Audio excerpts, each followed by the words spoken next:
يا أرض أندلس الحبيبة كلمي، إني بكيت على فراقك فاعلمي، لم تسيني الأيام صوتك عندما ناديتني فصمت لم أتكلم، وقعدت عن أرض تبات عن ربا. سعدت قرونا في ظلال المسلمين، سعدت قرونا في ظلال المسلمين.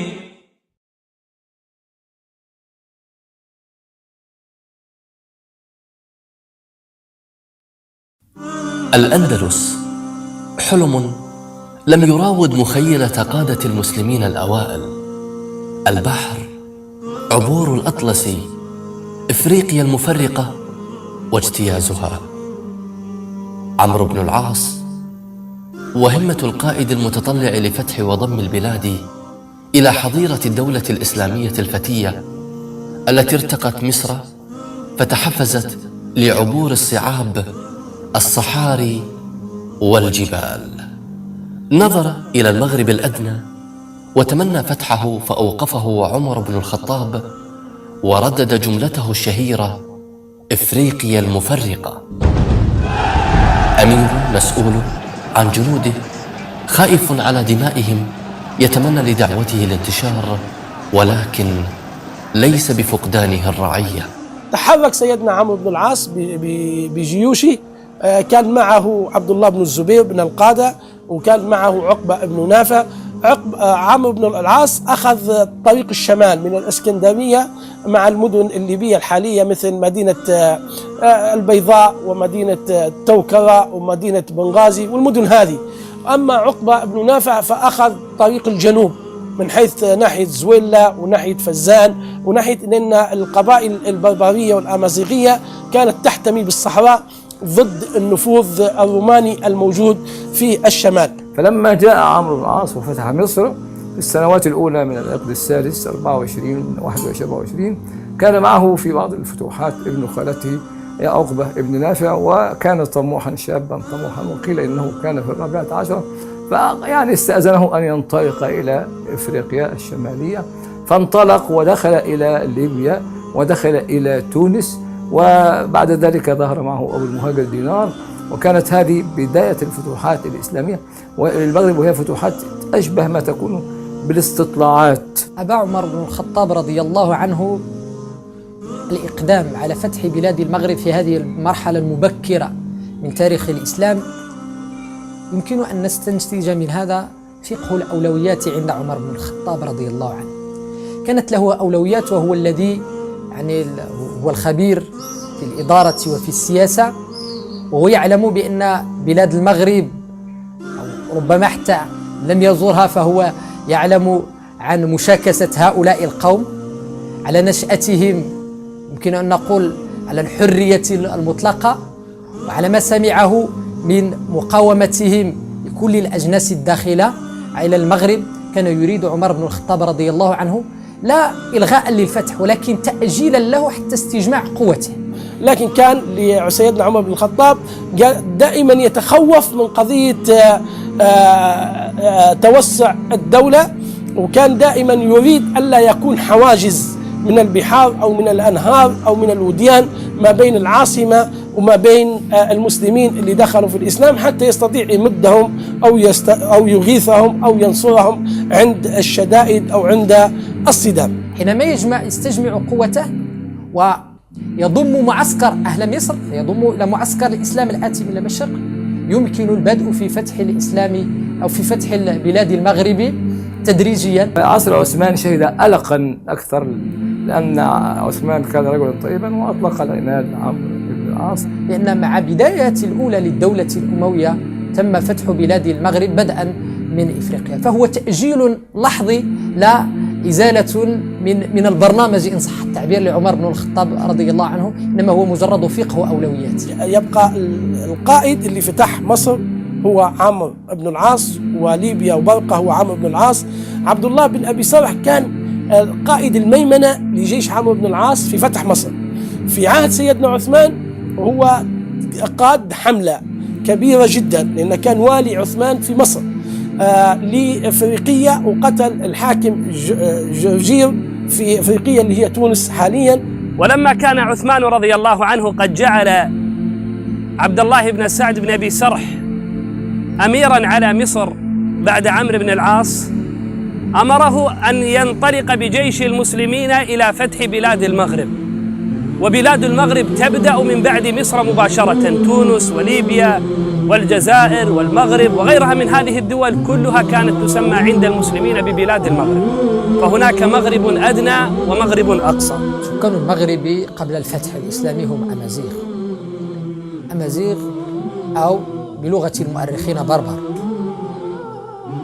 اختلفت الروايات في مجيئهم، ولكن أظن أنه لا يهم هنا كل هذا الاستقصاء التاريخي، لكنهم كانوا أمازيغ يتكلمون اللغة الأمازيغية، وكانوا قوما لهم ممالكهم وطريقة حكمهم.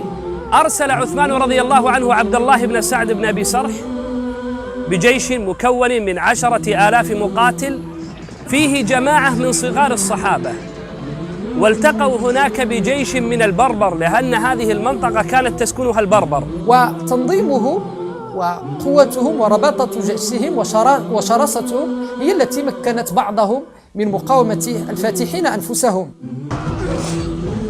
وكان المتولي أمر جيش البربر قائد عظيم يقال له جرجير. فمكث عبد الله بن سعد بن أبي سرح 3 أيام لم يستطع أن ينتصر على البربر في هذه المعركة، حتى أرسل له عثمان رضي الله عنه مددا فيه خيار الصحابة وصغارهم، من جملتهم عبد الله بن الزبير رضي الله عنه، وكان أول مشهد عظيم يشهده عبد الله بن الزبير. واستطاع عبد الله بن الزبير في هذه المعركة أن يقتل جرجير قائد المعركة. فتح المغرب العربي هو أطول فتوحات الإسلام، استمر حوالي نصف قرن، والمسلمون يفتحون في المغرب أولا لصعوبة المغرب من جانب، وأيضا لتقلب السياسة الإسلامية بين الراشدين وبين الأمويين وانتقال السلطة وبداية عصر جديد وما إلى ذلك، حتى جاء عام الجماعة 41 هجرية الذي زلزل فيه الإمام الحسن رضي الله عنه لمعاوية، فبدأت الأمة مسيرتها للزحف على العالم من جديد. لكل خليفة أو قائد أو مساهم فضل في فتح بلاد المغرب، لا يمكن ربطه بشخصية معينة. لماذا؟ لأن عملية الفتح لم تأتي في ساعة واحدة أو في يوم واحد أو في شهر واحد، بل عبر سنوات وسنوات طوال. فابتدأ المشروع، تم التفكير في المشروع في عهد الخليفة عمر وواليه على رأس عمرو بن العاص، ثم فيما بعد انتقل إلى الخليفة عثمان وواليه عبد الله بن سعد بن أبي سرح. لكن في عهد الأمويين وصل الإسلام إلى بلاد إفريقيا، وهناك مكث الإسلام هنيهة قبل أن يسترسل الفاتحون في الوصول إلى ما يطلق عليه اليوم المغرب الأقصى مع عقبة بن نافع الفهري حوالي سنة 62 للهجرة. لم يكن للمسلمين أن يتطلعوا لفتح الأندلس، ولم يكونوا قد فتحوا المغرب الأدنى بعد، فقد توقفت حركة الفتوحات الإسلامية عند مقتل الخليفة عثمان رضي الله عنه. بعد مقتل عثمان رضي الله عنه صارت الخلافات التي كانت بين الصحابة رضوان الله عليهم سببا مانعا لتوقف حركة الجهاد. لكن لما تولى معاوية رضي الله عنه، وفي بداية سنة توليه، أو لنقل في بداية إجماع الصحابة والتابعين على توليه أمر المسلمين في سنة 41 من الهجرة، أمر معاوية رضي الله عنه بإتمام الفتوح وتسيير الجيوش التي سيرها عثمان رضي الله عنه، فأرسل جيشا بقيادة معاوية بن خديج لفتح بلاد المغرب. وكان في الجيش أيضا بعض الصحابة والتابعين، وكان من جملة الجيش أيضا رويفع بن ثابت الأنصاري رضي الله عنه، الذي قال له النبي صلى الله عليه وعلى آله وسلم: يا رويفع، لعل الحياة ستطول بك، فأخبر الناس أنه من تقلد وترا أو استنجى برجيع دابة أو عظم فإن محمدا صلى الله عليه وعلى آله وسلم بريء منه. رويفع تطول الحياة به بإخبار الصادق المصدوق صلى الله عليه وعلى آله وسلم، فيخبر بهذا الخبر بعض من كان شاهدا معه في جيوش فتح المغرب هناك في لوبيا أو ليبيا كما كانت تسمى بعد ذلك، ويموت رويفع رضي الله عنه في برقة ويدفن هناك، ويبقى قبره ماثلا للعيان إلى يومنا هذا. فانطلقت جيوش المسلمين وتم الفتح لمعاوية بن خديج رضي الله عنه، ثم أكمل المسلمون المسيرة بعد ذلك. فتحت المغرب، ولكن لم يكن للمسلمين السيطرة الكاملة على كل أراضيها، فقد كان البربر لا يزالون يناوشون المسلمين بالغارات رغم سقوط أغلب أرض المغرب في قبضة المسلمين. فهل فتحت المغرب حربا أم سلما؟ المغاربة أقبلوا على الدين طواعية، ولذلك في كتب الفقه المغرب هو بلد فتح صلحي وليس عنوي، بمعنى أن أسلم عليه أصحابه دون مقاومة. وما حدث من مقاومات يقال الدارسون يستنتجون بأنها مقاومات لأشكال الحكم لا لفلسفته ومبادئه. فتح مصر في الأدبيات التاريخية أنه كان أشبه بنزهة عسكرية، لم يكن الأمر كذلك بالنسبة لبلاد المغرب، بل بلاد المغرب لقي فيها العرب ما لقوه من مصاعب ومن ارتدادات.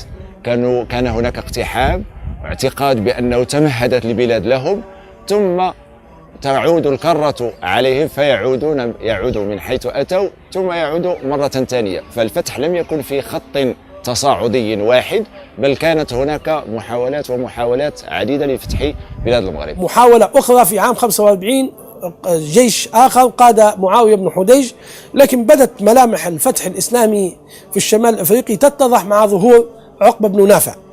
عقبة بن نافع طبعا هو تابعي، وكان هذا التابعي الجليل كان تحت قيادة عمرو بن العاص في فتوحات مصر، وأيضا كان قائد في منطقة الشمال الأفريقي فيما يتعلق جزء من تونس ما قبل تونس.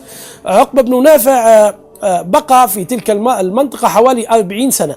فتح المغرب العربي شئنا بين عقبة بن نافع تصدر، ويأتي بعده من جاء حتى وصلنا إلى العصر الجاد، عصر معاوية، ومن جاءوا بعده عصر حسان بن النعمان، ثم موسى بن نصير. هذا هو العصر الذي دك الكاهنة التي كانت زعيمة البربر الحقيقية، ولدرجة أنها أبصرت، كانت امرأة عقيلة جدا ومبصرة جدا، قالت لأولادها بعد أن يسأت: المستقبل لهذا الدين، هؤلاء ناس يموتون وهم يستعجبون الموت فأسلما. ففعلا كانوا في جيش المسلمين ضد أمهم. تولى عقبة بن نافع الفهري رحمه الله تعالى جيش المسلمين في فتح المغرب، وكان رجلا موصوفا بالديانة والصلاح والتقى. أقول كان موصوفا بالديانة والصلاح والتقى لأن هذا ظهر في سيرته في أثناء فتوحاته. فالرجل الذي كان يحمل في قلبه حب الدين ونصرته كان من أول ما صنع لما دخل مدينة القيروان وعمرها أن بنى فيها جامعا مشهورا هو جامع القيروان. بعد أن وضع عقبة اللبنة الأساسية وهي بناء القيروان، ده يعني بناء القيروان ده فيصل كبير في بناء المغرب العربي الإسلامي. البربر شعب عصي عنيد نشأ في الصحراء، فكانت الحرية سبيله ومذهبه الرفض لكل غريب. فهل يكون للمسلمين عليهم سبيلا؟ وهل كان للبربر في فتح الأندلس فضل؟ فلما دخل المسلمون بلاد المغرب وجدوا أن هذه البلاد يسكنها ويحكمها البربر، فحينما تدخل بلادا ولا تقيم معهم بالعدل الذي أمر الله عز وجل به سيفضي ذلك إلى وجود شقاق ونزاع بين المسلمين. فتحيا هذه العصبية الجاهلية ليس بين العرب أنفسهم كما كان موجودا في الجزيرة والعراق والشام، ولكن بين العرب وجنس آخر البربر. المغاربة طيلة هذه المدة يعني تميزت علاقتهم بالشد والجذب مع هذه الدول والأقوام الوافدين.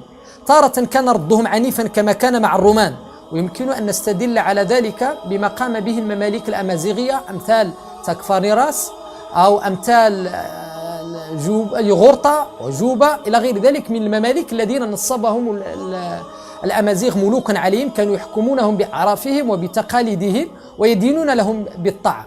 كان هذا سببا في ضم كثير من البربر لجيش المسلمين، فالناس معروفون بالشجاعة والبسالة، معروفون بطيب النفس، معروفون برحابة الصدر، معروفون بحب من يحبهم، فوظفهم المسلمون بعد ذلك في كثير من الفتوحات. ويكفي أن نعرف أن أول أقدام وطئت بلاد الأندلس هي أقدام البربر، فطريف بن مالك من البربر، طارق بن زياد من البربر، وهكذا. لكن المشكلة أن هذه الحالة المرضية لم تستمر في بلاد البربر، فما الذي جرى على المسلمين بعد ذلك؟ وما زال البربر هم محور الأحداث، وكأنهم قلعة تحجب عن المسلمين المغرب.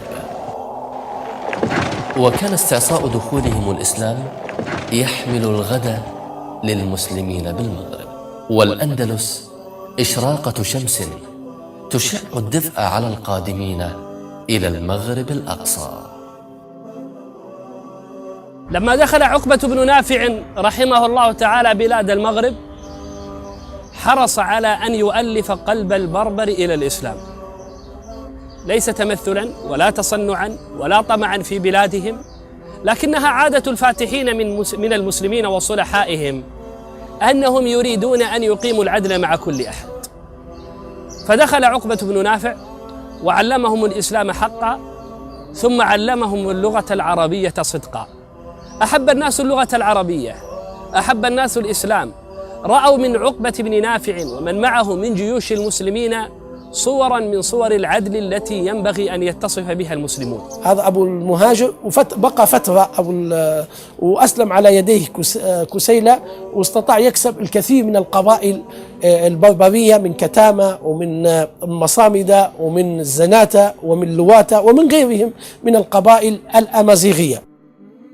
كلما امتدت دولة الإسلام واتسعت رقعتها، كان احتياجها للنظم الإدارية والمالية أكبر، وهذا ما فعل بالمغرب العربي قبل بلوغ الأندلس. الحاجة لإدارة الدولة وتصميم النظم للسيطرة عليها، ولأن مصر كانت قد سبقت المغرب في الفتح، ولأن النظام بها كان قد جرب، فقد كان لمصر دور كبير في التأثير على المغرب الإفريقي. بلاد المغرب كانت تتبع مصر إداريا، فوالي مصر كان متصرفا بأمرها. وحتى لما فتح المسلمون بعد ذلك بلاد الأندلس، كانت بلاد الأندلس وبلاد المغرب تتبع بلاد مصر إداريا، فوالي مصر يتصرف بأمر ولاة المغرب، يتصرف بكل الأمور الإدارية والمالية والسياسية وغيرها. إلا في زمن عمر بن عبد العزيز رحمه الله تعالى، فإنه أصر على أن تكون ولاية الأندلس تتبع أمير المؤمنين مباشرة، تتبع الخليفة مباشرة. ولذلك في سنة 113 لما عين عمر بن عبد العزيز السمح بن مالك الخولاني، قال: أنت لا تتبع مغربا ولا تتبع مصر، بل تتبع الشام، تتبع الخليفة مباشرة. تولى أمر مصر مسلمة ابن مخلد الأنصاري، وعزل عقبة بن نافع. وعقبة عزل في فترة معاوية، عزله مسلم بن مخلد الأنصاري، وعين أبو المهاجر دينار مولى الأنصار. هذا استطاع أن يفتح المغرب الجزائر حاليا، وأرسل طلائع من جيشه، وصل إلى المغرب الأقصى، وكان رجل سياسي، وكان رجل حكيم، وكان رجل دعوة، وكان صاحب عقل وصاحب رأي. أبو المهاجر ابن دينار على شجاعته وقوته ونهمه في الفتوحات، إلا أنه لم يحسن إلى البربر، لم يقم معهم الصفة التي ينبغي أن تكون معهم، وهي التي أمر الله بها، فأظهر عبية الجاهلية معهم. وصار المسلمون بعد أن كانوا يفتخرون فيما بينهم بين قبائل عربية، صار العرب فيما بينهم لحمة واحدة ضد البربر. لما أحس البربر بذلك ظهرت هناك ثورات في فجر تاريخ الإسلام في بلاد المغرب، ظهرت هناك ثورات ضد أبي المهاجر بن دينار، مما أدى إلى اضطراب الأحوال الأمنية والسياسية في بلاد المغرب. وقامت هناك امرأة يقال لها كسيلة أو الكاهنة كسيلة، قامت بثورة عظيمة أدت إلى التسلط على كثير من المسلمين، وأدت إلى ضعف المسلمين ورجوعهم إلى الوراء. ولا أدل على ذلك وكتب التاريخ تحكي عن استماتة الكاهنة داهية في جبال الأوراس بالمغرب الأوسط، فكانت هذه المرأة تملكهم وتملك زمام أمورهم، بمعنى لم تكن أرض المغرب أرضا خلاء ولا أرضا همجية كما حاول تصويرها الرومان. لم يحسن أبو المهاجر بن دينار لأهل المغرب، فرجعت خلافة المغرب مرة أخرى إلى عقبة بن نافع الفهري، واستطاع عقبة بن نافع الفهري رحمه الله تعالى أن يستقل بالأمر وأن يحسن إلى البربر مرة أخرى.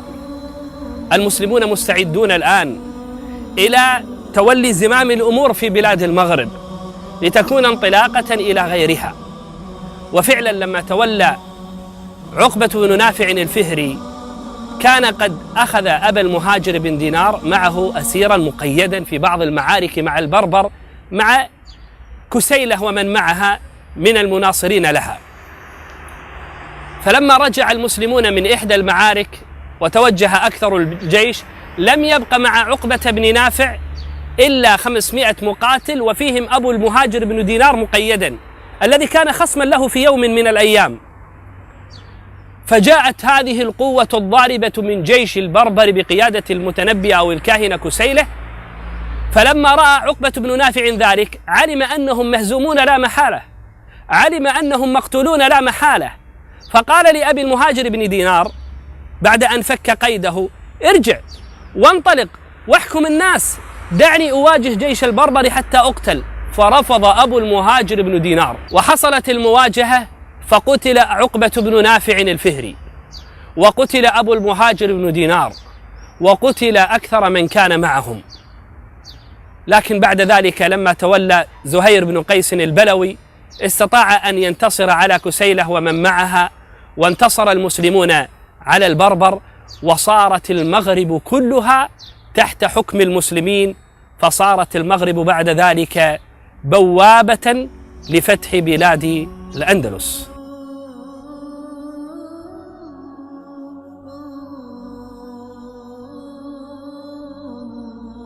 موسى بن نصير رحمه الله تعالى من أشهر القادة الذين حكموا مصر وتأمروا عليها، وكانت فتوحاته شهيرة في بلاد المغرب، ولذلك لما استتب له الأمر ودانت له بلاد المغرب بأسرها، حرص موسى بن نصير أن ينطلق بهذا الجيش المكون من العرب والبربر الذين جمعتهم كلمة الإسلام لفتح بلاد الأندلس، وعين كثيرا من القواد من أشهرهم طريف بن مالك النخعي وطارق بن زياد وغيرهم ممن اشتهروا بالفتوحات في بلاد المغرب وفي بلاد الأندلس. كان يتكون جيش الأندلس بقيادة طارق بن زياد والأمير موسى بن نصير من عامة الناس من أهل المغرب الذين ارتضوا الإسلام عن طواعية. حينما أقول المغرب لا أقصد المغرب الأقصى، أهل المغرب بصفة عامة، هؤلاء الذين خالط الإسلام قلوبهم واكتشفوا كما قلت سماحته ويعني عدله، فاقتنعوا به ولم يترددوا في إجابة دعوة طارق بن زياد الذي كان يمكن أن نقول الترجمان بين القوم وبين موسى بن نصير الأمير. فبساطته وما مناهم به طارق بن زياد من مكاسب لا أقول دنيوية كما قلت، لأنهم في الحرب، وصاحب الحرب لا ينظر إلى المكاسب الدنيوية لأنه قد يفقد نفسه في هذه الحرب، لكن ما منهم به من مكاسب أخروية هي التي جعلتهم بكل الطواعية. وإلا فإن المغاربة لم يكونوا لينقادوا بالقوة، وإن جيوش المفاتحين لم تكن من الكثرة بحيث تخضع هؤلاء بالقوة، وما كان لقائد أن يخوض بجيش متمرد أو لا رغبة له في القتال هذه المسافة الطويلة ويقطع بهم البحر. فيعني إيمانهم ورغبتهم في الجهاد ولا شيء غير الجهاد هي التي جعلتهم ينقادون لهؤلاء الفاتحين ويبلوا البلاء الحسن. المغرب وفضلها في فتح الأندلس ثوابت لا تنكرها عين، فلولا أهل المغرب من العرب والبربر ما كنا لنعبر الأطلسي. ما كان لنا أن نحط بأقدامنا فوق شواطئ الأندلس وأن نفتحها. مساحة من الحب والتقدير لأهل المغرب من كل مسلم فوق كل أرض. يا أرض أندلس الحبيبة كلمي، إني بكيت على فراقك فاعلمي، لم تسيني الأيام صوتك عندما ناديتني فصمت لم أتكلم، وقعدت عن أرض تبات عن ربا.